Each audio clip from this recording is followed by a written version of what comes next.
직장에서 가스라이팅도 흔합니다. 하는 사람도 모르게 하고요. 받는 사람도 잘 모르는 경우가 많죠. 문제는 그 상황이 그대로 놓아두면 자기보다 10년 먼저 온 선배들과 정말 똑같은 길을 걷게 됩니다. 저는 절대 똑같이 되는 것을 바라지 않았기에 그것을 가스라이팅이라고 정의를 했었습니다. 그것은 직장에서 아주 가까운 상사나 동료들과 편한 자리에서 이루어집니다. 너를 생각해서 하는 말인데 얼른 상석에 가서 인사하고 술도 따르고 그래. 습관화하라고. 너 근데 동문회는 다니냐? 향후회는?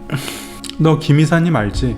너네 지역 출신인 거 몰랐지? 너네 학교 동문회도 산에 있는 걸 아는데 그런데 다녀? 동호회도 찾아보고 몇 군데 가입하고 그거 나중에 정말 뼈와 살이 된다. 승진할 때 결국 손은 안으로 굽어. 물론 생각해서 하는 말은 맞지만 그들이 걸어왔던 방식이었죠. 그들처럼 되려면 그렇게 해야 하지만 오로지 직장 하나의 밧줄을 잡고 있는 자가 의지해야 할 방식일 뿐이죠. 그래서 정말 저런 것에 심혈을 기울이게 되면 퇴근 후의 시간과 주말까지도 사실 자유롭지 못합니다.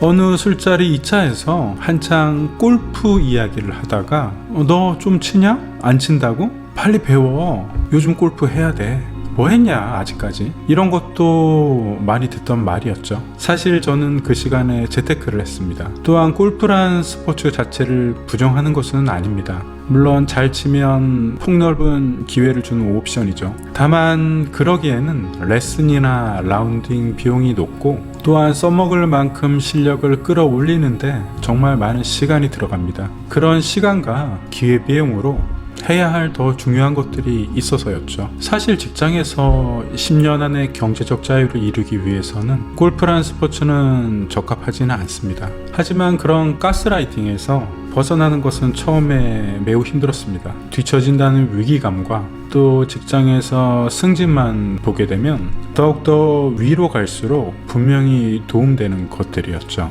어느 날 희망퇴직을 받는 사내 공고가 있었어요. 그것이 주제가 되어 이야기하던 중에 부장쯤 되는 분이 말씀을 하셨죠. IMF 때 희망퇴직으로 많이 나갔어. 또 2008년도인가? 그때 회사가 어려워서 꽤 많이 나갔고 근데 희망퇴직한 사람들은 제대로 풀린 사람이 없어.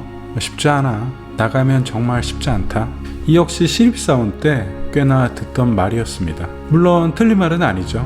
사실 희망퇴직을 한 사람 치고는 잘된 사람은 많지 않았습니다. 대부분 회사가 어려워져서 대규모 감원을 해야 했고 그래서 퇴직금도 더 얹어주었기 때문에 갑작스럽게 나간 사람이 대부분이었죠. 그래서 준비 없는 퇴사였기 때문에 결과도 좋지 못했어요.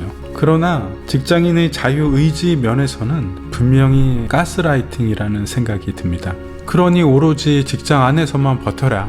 밖은 희망이 없으니 한눈 팔지 말고 월급을 받으면서 운 좋게 정년퇴직하는 것만이 베스트 프랙티스로 여기는 직장이라는 가두리 양식장에 몰아넣는 말들이었습니다. 이런 것들을 이야기해주는 사람도 사실 본인으로서는 좋은 의미였습니다. 그래서 비의도적인 가스라이팅이란 말을 썼습니다. 그러나 저와 같이 직장 안에서 그리고 직장 밖에서 모든 가능성을 찾는 사람에게는 가스라이팅에 가까웠습니다.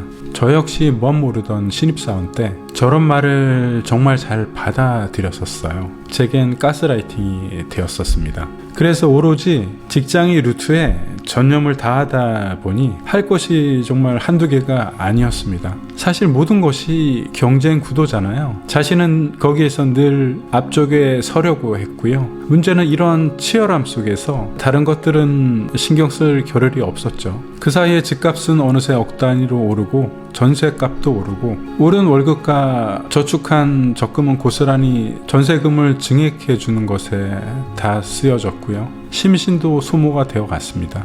그때 악몽에 시달렸죠. 만일 이대로 회사에서 나가게 되면 자신은 할 줄 아는 것이 아무것도 없었죠. 전형적인 직장이라는 하나의 밧줄을 의지한 채 꾸는 악몽에 시달리게 되었습니다. 이때 책이 조언자가 되었었어요. 책을 읽다가 우연히 제 마음속에 쏙 들어가고 깊게 침전되는 말을 하는 사람이 있었습니다. 그런 책과 저자가 가스라이팅에서 벗어나는 데 도움을 주었고요. 전 저런 비의도적인 가스라이팅에서 벗어난 후에 직장 안에 놓여 있는 자신이 아닌 그냥 본연의 자신에 더 집중하게 되었습니다. 그래서 자신이 스스로 창출할 수 있는 경제력과 현금 흐름, 점점 더 자유로워지는 조건들을 가다듬는 일에 심취를 하게 되었죠. 남들보다 좀 더 이른 나이에 말이죠. 물론 직장에서 얻는 월급은 생계와 기묘한 시드가 되어 주었고요. 그렇다고 직장 일을 도외시할 필요는 없습니다. 직장 일도 실력을 쌓으면 그대로 자신이 능력이 되고요. 또한 충족감을 느낄 수 있습니다.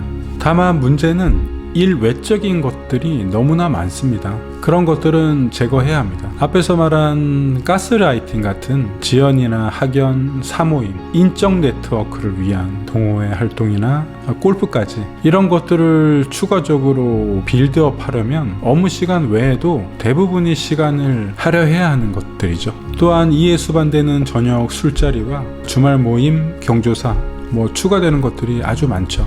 이런 것들을 명확히 구분해서 제거만 해도 직장에서 충분히 충족감을 느끼면서 능력도 배양하면서 가외 시간에는 틈틈이 자신의 사이드 프로젝트를 키울 수 있고요. 재테크를 하면서 자신 본연의 자생력을 갖추기에 충분하다는 생각을 합니다.